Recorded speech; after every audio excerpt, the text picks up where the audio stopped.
Inayag ni Andrea Brillantes na ipinagpapasalamat talaga niya ang kanyang pagiging maganda.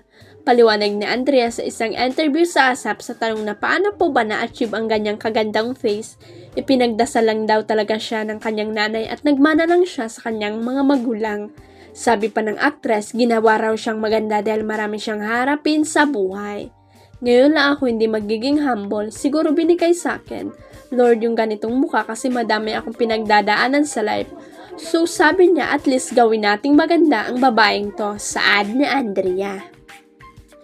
Anya pa, buti na lang daw na ganoon ang binigay sa kanya ni Lord.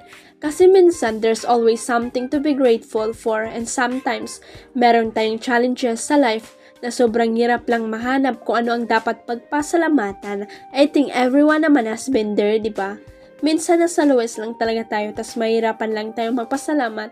Kahit nga huminga, minsan ayaw mo na lang huminga. Pero sabi ko talaga kay Lord, Lord alam mo, thank you na lang din sa mukha ko po. Dagdag pa niya. Pero totoo naman ang dialogue ni Andrea dahil talagang marami ang hangas sa kanyang kagandahan. Hindi nagsasawa ang premyadong aktor at dating matini idol na si Aga Mulak na laging paalalahanan ang kambal na anak na sina Atasha at Andres Mulak. Ngayong pareho nang nasa mundo ng showbiz ang dalawang anak ay talagang pinapayuhan niya ang mga ito upang magtagal sa pinili nilang karir at magkaroon din ng marka sa industriya na kinalakihan din niya.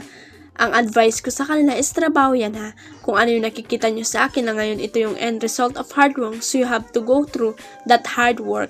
Ang payag ni Aga sa panayam ni MJ Felipe para sa TFC show na Barangay.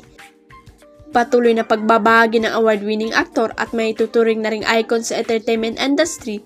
When you see all of this, parang glamorized life, the good life, that's all because of hard work, tears, lahat yan, so dadaanan nyo yan. Ang isa raw sa palagi niya ipinapaalala kina Atasha at Andres, just always be the kindest person you can be. Yun lang ang reminder ko sa kanila. Pagpapatuloy pa ni Aga, sabi ko huwag kayong mayabang, maging totoong tao kayo, maging tapat kayo at magtrabaho kayo. Hanap buhay yan eh.